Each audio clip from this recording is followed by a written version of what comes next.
کو اسلامک کا ٹیچر ہوں، اور جو آج کا ہمارا ٹاپک ہے وہ سورۃ الاحزاب کی التمارین ہے۔ التمارین کے اندر کوشچن آنسرز ہوتے ہیں۔ جیسا کہ میں نے آپ سے پہلے بھی یہی بات کی تھی کہ جو لاسٹ ٹائم اسٹوڈنٹس میرے ساتھ چلیں گے اور جو چلتے رہیں گے، ہم ڈیلی بیس کا کام کریں گے، اور جو پیچھے ہمارا اکثر پریویس کام ہے، ایک دو کوشچن جو بچوں کے ذہن میں ارائز ہوتی ہیں، پیدا ہوتی ہیں، ان کو ہم انشاءاللہ آگے کور کر دیں گے۔ تو جو آج ہمارا ٹاپک ہے وہ ہے التمارین۔ التمارین کے اندر کوشچن آنسرز ہیں۔ آپ اپنی بکس کے اندر دیکھیں گے، یہاں پہ الف کا ماد و تراکیب ہم نے لاسٹ ٹائم کیے تھے، الفاظ معنی عربی کی ہم نے معنی کیے تھے۔ اب ہم عربی کی جو یہ صورت ہے سورۃ الاحزاب، اس کی پہلی 1 سے لے کے 8 نمبر تک اب ہم اس کے التمارین میں کوشچن آنسرز۔ اس کا پہلا سوال ہے، سبق کی ابتدا میں رسول صلی اللہ علیہ وآلہ وسلم کو کن باتوں کی تلقین کی گئی؟ پہلا سوال ہے، رسول صلی اللہ علیہ وآلہ وسلم کو کن باتوں کی تلقین کی گئی سبق کی ابتدا میں؟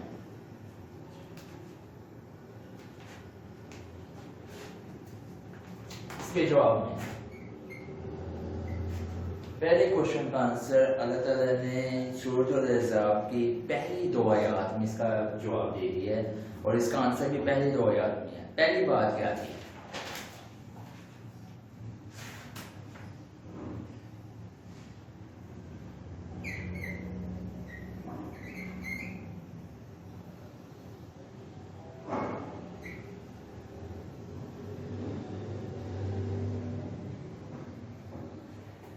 پہلی بات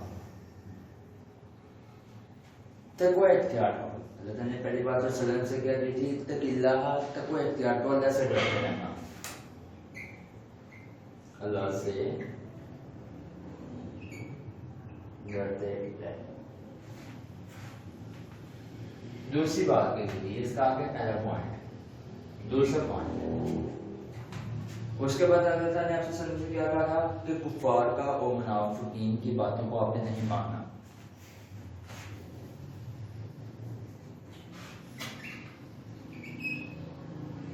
کفار اور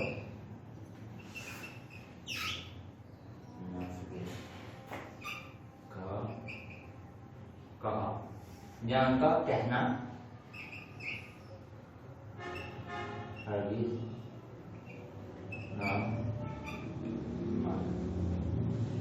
اچھا، اس میں ایک بڑی اہم ایک بات آتی ہے کہ اللہ تعالیٰ نے آپ سے کیوں کہا کہ کفار اور منافقین کا آپ نے باتیں سنی؟ کیا آپ وسلم کی بات سنتے تھے، یا اس کی طرف متوجہ ہونا چاہتے تھے، یا اس میں کوئی دلچسپی رکھتے تھے؟ یہ بڑا ایک اہم سوال ہے کہ اللہ تعالیٰ نے آپ سے کیوں کہا کہ کفار اور منافقین کی آپ نے بات نہیں ماننی؟ اچھا، اس میں جو چیز ہے اس کا جواب میں یہ ہے کہ جب آپ صلی اللہ علیہ وسلم کو نبوت ملی تو جو زیادہ تر انبیاء علیہ السلام تھے، انبیاء کرام تھے، وہ جو بنی اسرائیل قوم میں سے تھے، کیونکہ آپ صلی اللہ علیہ وسلم جو ان سے تھے، یہ آخری نبی تھے، اور ہر نبی نے ان کی بشارت دی تھی۔ آپ صلی اللہ علیہ وسلم سے پہلے حضرت عیسیٰ علیہ السلام تھے، اور اسے حضرت ابراہیم علیہ السلام، حضرت عیسیٰ علیہ السلام کا اور حضرت ابراہیم علیہ السلام کے لوگ ان کی پیروی کر، کوئی دین ابراہیمی پہ تھے، کوئی دین عیسائیت پہ تھے۔ جو عیسائیت پہ تھے ان کو عیسائی کہتے تھے، نصارہ کہتے تھے، اور اس کے بعد میں جو حضرت ابراہیم علیہ السلام کے دین پر تھے وہ کفار اور قریش وغیرہ تھے۔ تو چونکہ انہوں نے اپنا دین بدل ڈالا ہوا تھا، صلی اللہ علیہ وسلم کے آنے تک اپنے حالات بدل ڈالے تھے، اس لیے ان کو ہم کفار کہتے ہیں کہ یہ اس دین میں شامل نہیں تھے۔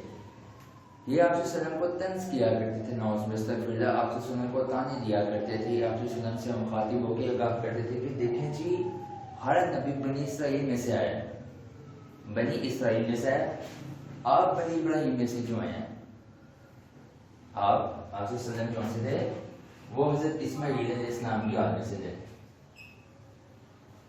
تو یہ کہتے تھے کہ آپ اسماعیل علیہ السلام کی آل میں سے کیوں ہیں؟ آپ کو تو حضرت جبکہ بنی اسرائیل کی آل میں سے آنا چاہیے تھا، جس میں حضرت عیسیٰ علیہ السلام، حضرت اسحاق علیہ السلام، حضرت یعقوب علیہ السلام، کیونکہ یہودی حضرت اسحاق، حضرت یعقوب علیہ السلام کی اولاد میں سے، تو کہتے تھے کہ آپ کو اس آل میں سے آنا چاہیے تھا، آپ کس آل میں سے کیوں آئے؟ تو وہ آپ وسلم کو کہتے تھے دیکھیں کہ ہر نبی نشانی لے کے جیسے حدیث علیہ السلام کو اللہ تعالیٰ نے کیا یہ معجزات عطا کی ہے. جو شخص دیکھ نہیں تھا سکتا وہ آپ علیہ السلام کی کرامات سے وہ دیکھ سکتا تھا. مردہ کو زندہ کر دیتے تھے اور اس کے بعد میں جو کوڑی کا مریض ہوتا تھا اس کو درست کر دیتے تھے. تو کہتے تھے آپ کے پاس ایسی نشانی کیوں نہیں ہے, آپ کے پاس ایسی نشانی کیوں نہیں ہے. توریت, انجیل اور زبور یہ تینوں کتابیں ایک ہی وقت میں نازل ہوئی ہیں. تو طنز کیا کرتے تھے کہ آپ کے اوپر بھی جو قرآن مجید ہے وہ آہستہ آہستہ بھی نازل ہو رہا ہے, ایک بار کیوں نہیں نازل ہوا. تو لہٰذا شاید کوئی اور نبی ہو, آپ نہ ہو, آپ کو خواب آئے ہو, اس طرح کی من گڑت باتیں کرتے جن میں کوئی سچائی نہیں تھی. تو آپ وسلم اکثر ان کی باتوں کا برا مانتے تھے, اکثر کیا ہمیشہ برا مانتے. اللہ تعالیٰ نے اپنے نبی سے مخاطب ہو کر کہا کہ آپ ان کی باتیں نہیں مانیں, یہ بکواس کرتے, ان کو چھوڑ دو. آگے ہم چلتے ہیں. اس میں تیسرا کہنا اور جو کتاب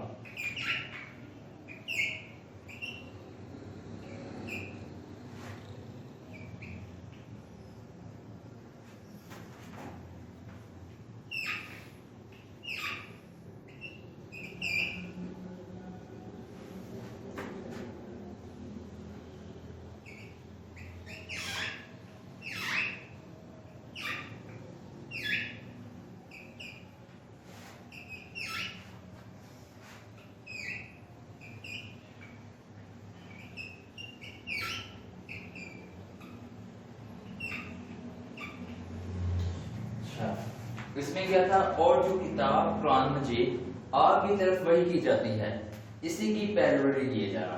یعنی کہ قرآن مجید اللہ تعالیٰ جو آپ سننے پہ نازل فرماتے تھے اس پہ جو شریعت احکامات تھے, جو مسائل تھے, جو اصلاحات تھیں, اور جو آپ وسلم کو اللہ تعالیٰ بات بتاتے تھے, اللہ تعالیٰ نے فرمایا آپ نے صرف اسی کی پیروی کرنی ہے, آپ نے کسی کی نہیں کرنی. کیونکہ وہ یہ قرآن مجید واحد کتاب ہے جس میں توریت, انجیل اور زبور اپنی اصلی حالت میں اس میں موجود ہیں, ان کی جو شریعت ہے اپنی اصلی حالت میں موجود ہے. اچھا, اس کے بعد آپ کے پاس دوسرا کوشچن آپ لکھیں.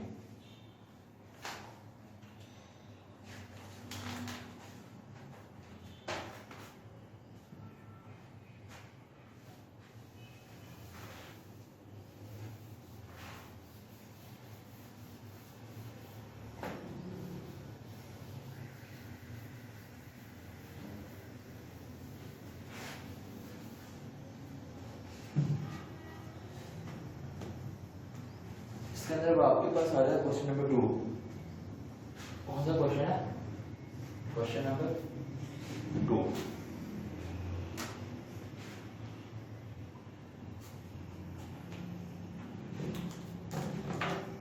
اس میں اس سبق کی آیات میں منہ بولے بیٹوں کے بارے میں کیا حکم دیا گیا ہے یا کیا ہدایت کی گئی ہے.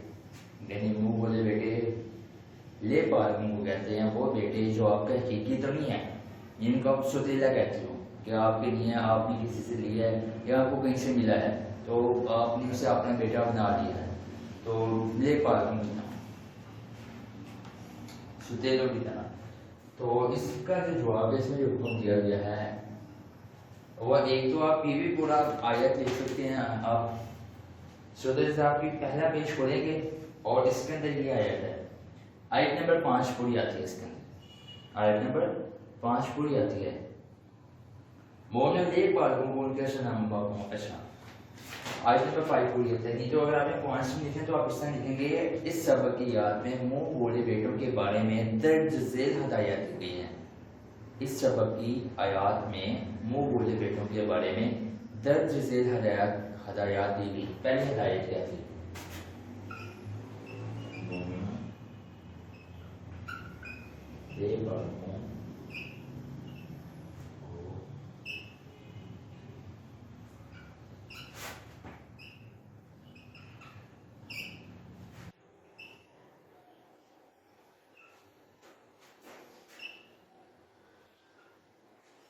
پہلی ہدایت یہ تھی مومنوں لے بالوں کو ان کے اصل باپوں کے نام سے پکارا کرو. دوسری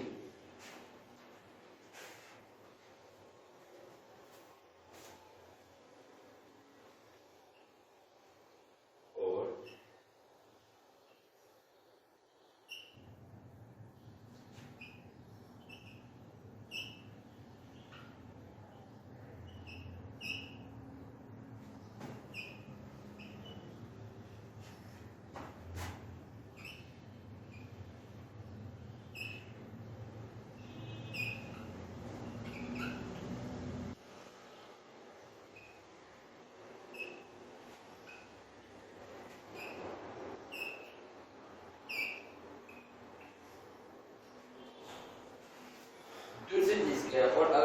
کے باپوں کے نام نہیں جانتے، اگر تم ان کے اصل باپوں کے نام نہیں جانتے تو وہ دین میں تمہارے بھائی اور دوست ہیں.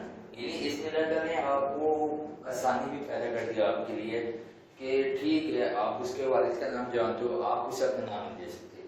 البتہ اگر آپ اس کے باپ کے نام نہیں جانتے کہ اس کا والد کون ہے، کہاں رہتا ہے، کیا ہے، آپ نہیں جانتے، تو وہ دین میں تمہارے بھائی اور دوست ہیں، آپ اسے اپنا نام دے سکتے ہو، اس چیز کی آپ کے پاس اجازت ہے. تیسرا پوائنٹ کیا تھا؟ اور نام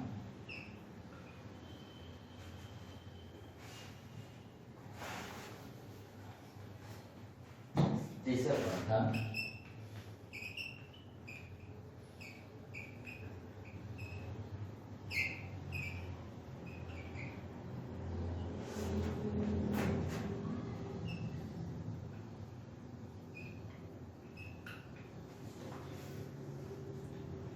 تو یہ جو تیسرا پوائنٹ ہے نا، یہ آپ سورۃ الاحزاب کی 5ویں آیت کی لاسٹ پہ دیکھیں گے کہ اللہ تعالیٰ فرماتا ہے کہ اور نہ ہم نے تمہارے لے پالوں کو تمہارے بیٹے بنائے. یعنی کہ جو لے پالوں ہوتے ہیں، جو آپ نے ستیلے بیٹے ہوتے ہیں، وہ آپ کے اصل بیٹے نہیں، وہ صرف آپ کے منہ والے بیٹے ہیں، منہ سے بیٹا کہتے ہو.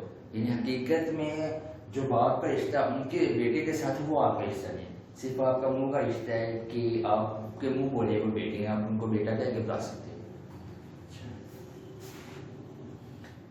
اب اس میں فردر آتے ہیں کہ لے پالکوں کا منہ بولے بیٹوں کا ایک بڑا اہم سوال اٹھتا ہے کہ ایسا کیوں ہے کہ ایک مومن ہے، اس نے ایک بیٹا لیا ہے، ٹھیک ہے، اور یہ حکم کب نازل ہوا، اور کفار کے شریعت میں جو کفار اپنے لیے حکمات میں کیا تھا؟ آپ صلی اللہ علیہ وسلم کے ایک منہ بولے بیٹھے تھے جن کا نام تھا حضرت زید علیہ السلام. حضرت زید علیہ السلام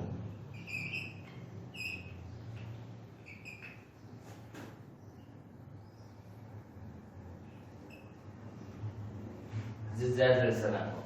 تو ان کے بارے میں سورۃ الاحزاب میں جب آپ آگے جائیں گے تو آپ اس کے بارے میں لازمی پڑھیں گے حضرت زید علیہ السلام کے بارے میں. تو جو صحابہ تھے آپ صلی اللہ علیہ وسلم کے منہ بولے بیٹھے تھے، آپ صلی اللہ علیہ وسلم کے ہاں یہ پیدائش میں تھے، تو ان کے والد نے ان سے پوچھا تھا کہ جو ان کے یہ اپنے والد کے پاس تھے. حضرت زید علیہ السلام اپنے آپ صلی اللہ علیہ وسلم کے پاس ہی پڑے پڑے، آپ صلی اللہ علیہ وسلم کے پاس ہی پڑے ہوئے بچپن سے ہی. تو جو صحابہ علیہ السلام تھے وہ سمجھتے تھے کہ جو حضرت زید علیہ السلام ہے، حضرت زید علیہ السلام یہ آپ صلی اللہ علیہ وسلم کے اصلی بیٹے ہیں. تو اس کے اوپر اللہ تعالیٰ نے حکم جاری کیا مومنو اور نہ تمہارے لے پالکوں کو تمہارے بیٹے بنایا، کہ یہ جو تمہارے اصلی بیٹے نہیں ہیں، یہ تمہارے کے ستیلے بیٹے ہیں، تمہارے اصلی بیٹے نہیں ہیں. اصل میں حقیقی بیٹے تمہارے کچھ اور ہیں. تو یہاں بھی اس بات کی تصدیق کر دی گئی کہ حضرت زید علیہ السلام کو آپ صلی اللہ علیہ وسلم کے سے منہ بولے بیٹے تھے، سگے بیٹے نہیں تھے. اور اس کے متعلق کیا کب حکم جاری ہوا حضرت زید کا، کیا ویسا معاملہ ہے جس کی وجہ سے یہ کرنا پڑا، وہ آپ اگلی آیت جا کے پڑھیں گے انشاءاللہ. اچھا، اس کے بعد میں آپ کے پاس آتا ہے کوشچن نمبر 3. اس کے اندر آپ کے پاس آ رہا ہے ترجمہ عربی کا الف با اور جیم. مارننگ ٹائم اور ایوننگ ٹائم ہے. ٹوٹل جون سے 6 آیات آتی ہیں. کتنی آیات آتی ہیں؟ 6. ان 6 آیات میں سے 2 یا 3 آیات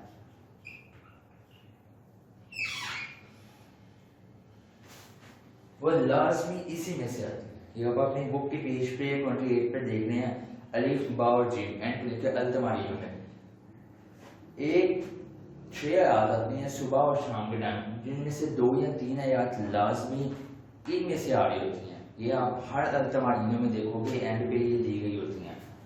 تو ہمارے سورۃ الاحزاب آیت نمبر 1 تا 8 التمارینوں کی الف میں پڑھی. اس کے اندر لکھا النبی اے نبی صلی اللہ علیہ وسلم، یہاں اے پیغمبر، اے النبی پیغمبر، اولا اولا کا مطلب ہوتا ہے زیادہ حق رکھنا، اولا زیادہ حق رکھتے ہیں، بالمؤمنین مومنوں پر، من سے انفسہم ان کی جانوں سے. تو اس کا بنتا ہے پیغمبر مومنوں پر ان کی جانوں سے زیادہ حق رکھتے ہیں. و اور ازواج ان کی بیویاں، کن کی بیویاں؟ پیغمبر کی بیویاں، امہات ان کی مائیں ہیں، کن کی مائیں ہیں؟ مومنوں کی مائیں ہیں، اور پیغمبر کی بیویاں مومنوں کی مائیں ہیں۔ یہ اس لیے کہا گیا تاکہ آپ سے کسی بھی پیغمبر کی وفات کے بعد ان کی بیوی سے کوئی نکاح نہ کرے، وہ ان کے اوپر حرام ہے اور ماں بیٹے کے اوپر حرام ہے۔ تو آپ صلی اللہ علیہ وسلم کی جتنی بھی ازواج مطہرات ہیں آج وہ سب ہمارے لیے مائیں ہیں، ماں کا درجہ نہیں رکھتی، ماں جیسی نہیں ہے، ماں ہی ہے۔ اچھا اگلی طرف آئے آپ، آگے لکھا ما جعل اللہ، ما جعل اللہ کا مسئلہ ہے خدا نے نہیں بنایا، لی رجل من قلبین، لی رجل من قلبین، کسی بھی شخص میں دو دل، کسی بھی شخص میں دو دل، فی جوفی کا مطلب ہوتا ہے پہلو میں، فی جوفی کے پہلو میں، اس کا مطلب ہے ما جعل اللہ لی رجل من قلبین فی جوفی، اور خدا نے کسی بھی شخص کے پہلو میں دو دل نہیں بنائے۔ پرانے زمانے میں کفار کی بڑا غلط عقیدہ تھا، وہ سمجھتے تھے کہ ان کے دور کے اندر جو حاکم حکمت والے لوگ تھے، بادشاہ، وزیر، دانشمند لوگ، ان کے پاس شاید دو دل ہوتے تھے، اس لیے وہ اتنا کچھ سوچتے تھے، اتنا کچھ کرتے تھے، تو جو غریب قوم ہوتی تھی ان کے پاس ایک ہی تھا۔ تو اللہ تعالیٰ نے اس چیز کی تصدیق کر دی کہ نہیں، ایسی کوئی بات نہیں ہے، میں نے کسی بھی شخص کے دل میں دو دل نہیں بنائے، ہر شخص کو ایک جیسا بنایا، ایک دل کے ساتھ بنایا۔ جی میں آپ دیکھیں گے، جی میں آ جائیں، وَمَا جَعَلَ أَزْوَاجَكُمُ اللَّائِي، وَمَا جَعَلَ آپ کو پہلے پڑھتا اور نہیں بنایا، أَزْوَاجَكُمُ اللَّائِي تمہاری بیویوں کو، تُظَاہِرُونَ جن سے تم نے ظہار کیا، مِنْهُنَّ أُمَّهَاتُكُمْ، أُمَّهَاتِكُمْ تمہاری مائیں۔ اچھا اس کا مطلب ہے وَمَا جَعَلَ أَزْوَاجَكُمُ اللَّائِي تُظَاہِرُونَ مِنْهُنَّ أُمَّهَاتِكُمْ، اور نہ تمہاری بیویوں کو جن سے تم نے ظہار کیا، ظہار کا مطلب یا جن سے تم نے جن کو تم ماں کہہ بیٹھتے ہو، اور نہ تمہاری بیویوں کو جن کو تم ماں کہہ بیٹھتے ہو تمہاری مائیں بنایا۔ ادھر پر ایک اہم سوال ہے،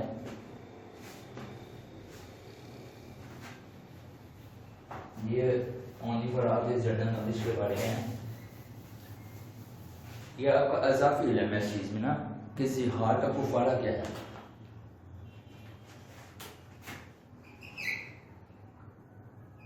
ظہار کسے کہتے ہیں اور اس کا کفارہ کیا ہے؟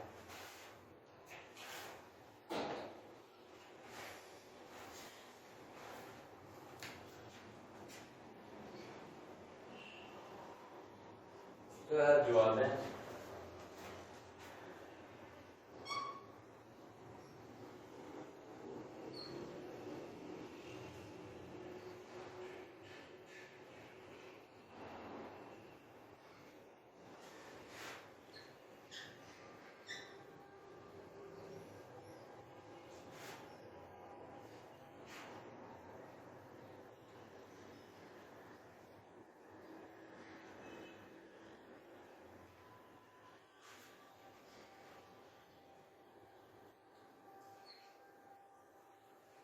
اس کا کفارہ کیا ہے؟ اس کے کفارے میں 3 پوائنٹ ہیں۔ پہلا پوائنٹ،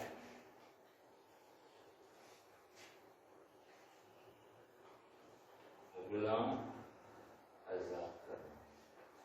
کتنے کرنا؟ 1۔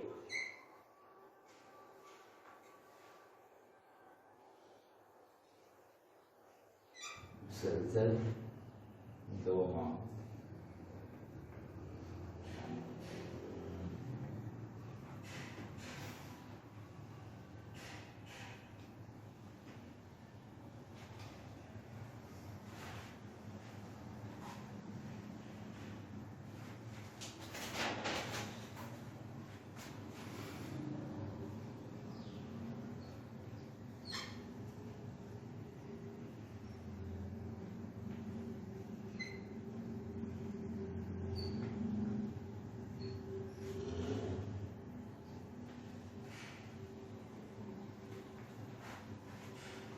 تو اس کے 3 کفارے ہیں زہار کے. پہلا کفارہ ہے کہ ایک غلام آزاد کرنا.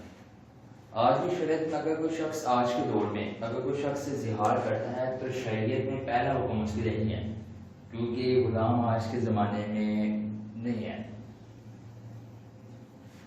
دوسری بات, مسلسل 2 ماہ روزے رکھنا, 2 مہینے کے مسلسل لگاتار آپ نے روزے رکھنے ہیں. اور جو 2 ماہ کے روزے ہیں یہ اگر کوئی آج کے دور میں زہار کرتا ہے تو وہ یہ رکھے گا. اگر یہ نہیں کر سکتے تو تیسری چوائس ہے اس کے لیے 60 مساکین کو ایک وقت کی روٹی کھلانا, یعنی کہ دوپہر کی کھلا دو, رات کی, صبح کی, ایک وقت میں 60 مساکین کو روٹی کھلانا, اور وہ باقی ہی مساکین ہو حقدار اس روٹی کی.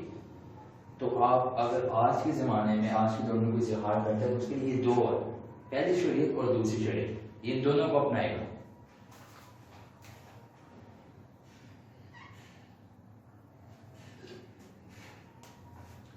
اور اس کے بعد میں نے آپ سے کہا تھا کہ جو ہمارے اکثر کوشچن بچوں کے ذہن میں رائز ہوتے ہیں میں ان کو لازمی بتاؤں گا.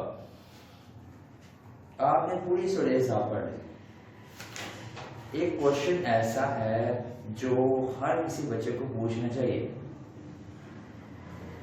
سوال کیا ہے آپ دیکھیں ادھر, اور جب ہم نے پیغمبر صلی اللہ علیہ وسلم سے عہد لیا اور تم سے, نوح علیہ السلام سے, اور ابراہیم علیہ السلام سے, اور موسیٰ علیہ السلام سے, اور مریم کے بیٹے عیسیٰ علیہ السلام سے, اور ان سے عہد بھی پکا لیا. یہ سوال یہ بنتا ہے کہ آخرکار اللہ تعالیٰ نے پیغمبر سے عہد کس بات کے لیا؟ عہد تو لیا, ٹھیک آ گیا, عہد بھی بڑا مضبوط ہے, پکا لیا, کسی موقع نہیں سکتے, مگر عہد لیا کیوں ہے؟ ٹھیک ہے, علماء کرام نے حدیث سے اس کی تفسیر میں یہ لکھا ہے کہ جو عہد اللہ تعالیٰ نے لیا ہے وہ عہد اس لیے لیا ہے کہ اگر حضرت جتنے بھی پیغمبر ہیں ان سے عہد اس لیے لیا کہ اگر ان کے زمانے میں آپ صلی اللہ علیہ وسلم آ جائیں, مثال کے طور پر حضرت عیسیٰ علیہ السلام کے زمانے میں حضرت محمد صلی اللہ علیہ وسلم آئے, حضرت موسیٰ علیہ السلام کے دور میں حضرت محمد صلی اللہ علیہ وسلم آئے, تو وہ انہی کے دین کی پیروی کریں گے, انہی کی اتباع کریں گے, اور انہی کی شریعت کو اپنائیں گے. عہد اس لیے کہ اگر ان کے دور میں بھی آپ صلی اللہ علیہ وسلم کا نزول ہو جاتا ہے یا آپ صلی اللہ علیہ وسلم آ جاتے ہیں تو وہ آپ صلی اللہ علیہ وسلم ہی کی اتباع کریں گے, آپ صلی اللہ علیہ وسلم ہی کی پیروی کریں گے. پھر ایک سوال اٹھتا ہے یہ تو بات ٹھیک ہو گئی ہے, آپ صلی اللہ علیہ وسلم سے پھر عہد کیوں لیا؟ تو علماء کرام نے تفسیر میں یہ بھی لکھا ہے کہ اس کا ایک اور مطلب جو حدیث میں آ رہا وہ یہ ہے کہ اس لیے عہد لیا کہ جو تمام کے تمام نبی ہیں یہ عہد لے آپ صلی اللہ علیہ وسلم سے, یہ تمام کے تمام نبی عہد لیتے ہیں اللہ تعالیٰ سے کہ اللہ تعالیٰ کے دین کو حق سچ مانتے ہوئے اسے پوری ایمانداری سے پھیلائیں گے, اس میں کوئی کمی پیشی نہیں ہونے دیں گے, اور اللہ تعالیٰ ہی کی اتباع کریں گے, اللہ تعالیٰ کے دین کو مزید پھیلائیں گے اور اللہ تعالیٰ کی اتباع کریں گے. تو یہ بڑا ایک اہم سوال تھا, یہ صرف جنرل نالج کے لیے ہوتا ہے جو قرآن کی جب آپ پورا پڑھتے ہو نا تو آپ کے پاس علم جو ہے نا انتہا کا علم آ جاتا ہے, مگر جو دنیا کا حقیقی علم ہے نا, حقیقی علم وہ علم جس میں آپ اللہ تعالیٰ کو جانتے ہو, پھر جو علماء کرام کے پاس علم ہے اس میں یہ سمجھیں کہ یہ پورا دریا ہے,